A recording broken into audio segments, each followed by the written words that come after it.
anybody knew me prior to 2020, I used to paint in a very literal style. Okay, I'd paint what I saw.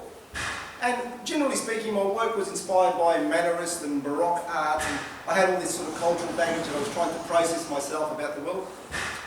And so, at the end of the day, I reached a point, soon after COVID, where I decided I wanted to change. I just felt like to change. I had to change.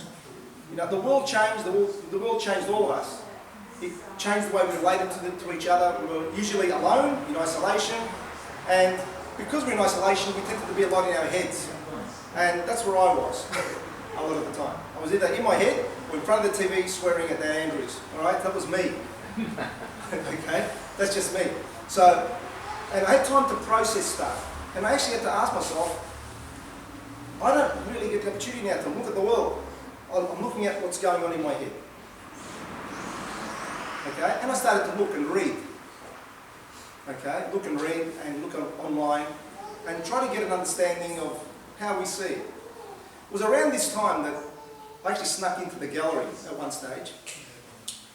Don't tell anybody this, but I did. I actually escaped the 10-kilometre radius. I made my way to the gallery, and we were sitting. There was a brief break where we were preparing to reopen.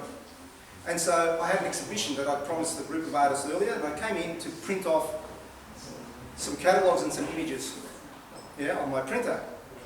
And I remember printing this stuff out, and at one stage, the printer picked up. It's a very bad printer. Thank God it's a bad printer, or else I wouldn't have had this realisation. But it ended up, I had a multi-page document which I was printing. And the top page was an image. The top page was an image, and behind it there was, you know, a couple of written documents. And when the machine fed 2 sheets or 3 sheets at once, and the printer got stuck. And I went to pull it out because I was frustrated, so I went to pull this thing out, and I pulled it out, and it tore. And I noticed when I pulled out the document, the top image was actually a picture of a painting on the surface, had a big tear in it, and through that tear I could see the writing underneath and part of another image. And through that way I could see the end of my finger on the other side of the piece of paper.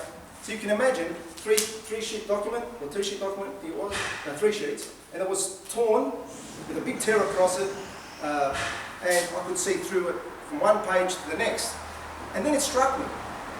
That's actually how we see the world. That's actually how we understand the world. And it was strange because around this time I was reading things on some material on perception and time, and I was looking at Einstein, and you know, Einstein had this, not just Einstein, but Einstein initiated this whole concept of block time.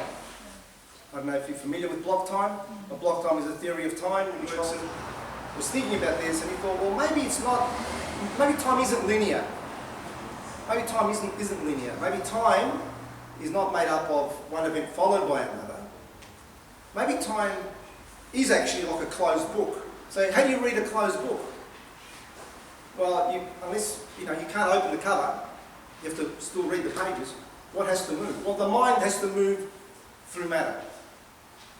Does that make sense? So these things all pre-exist in some way or other. And it's how the mind is able to sift through matter and then categorise it, and then organise it, and then give it meaning that gives us experience. Does that make sense, sort of? I don't know if I'm explaining that. That's my mad interpretation. Now, I could be totally wrong. I really don't care. Because it led to a direction for me in my painting. Because from that point onwards, I started to explore this whole notion. And so that led to my first exhibition of this type of work back in 2021, which was called Future Memories.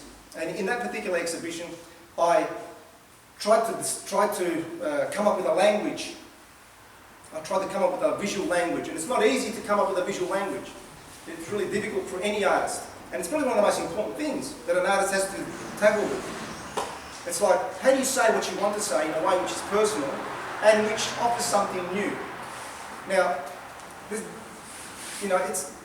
a lot of different ways an artist can do that, okay? But it's a very difficult thing for an artist to grasp. And if you've produced artwork, or if you've made paintings or sculptures, you'll know how difficult that actually is. And that's the creative process. Part of the creative process is discovering your language, your voice, what you want to say and how you want to say it. And because I had done all this reading, and I'd torn a document in a printer, and because it just happened that all these things happened to come together around this time, that there was this epiphany for me anyway, that sort of led to this sort of, this change. Does that answer your question? Okay. I can see it looking at the painting. Yes. So the first exhibition was generally exploring how I can arrive at this language.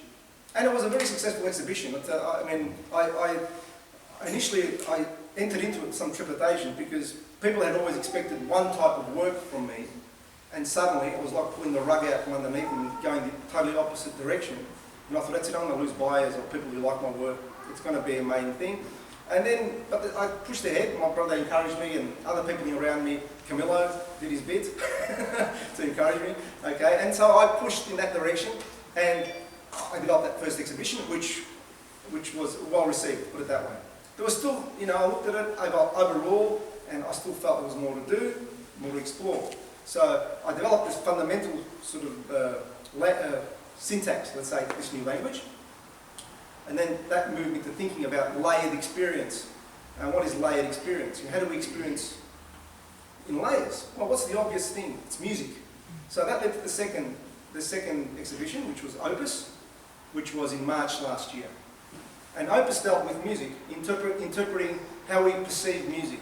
Now, what is music? Music is basically, and when I say music, I think music with more than one instrument.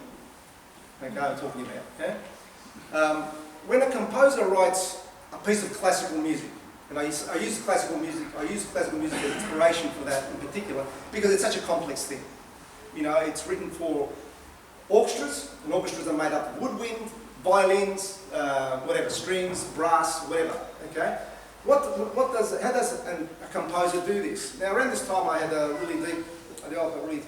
always had a deep interest in Beethoven, because it always struck me strange that somebody who was young and deaf in the later part of his life was still able to compose.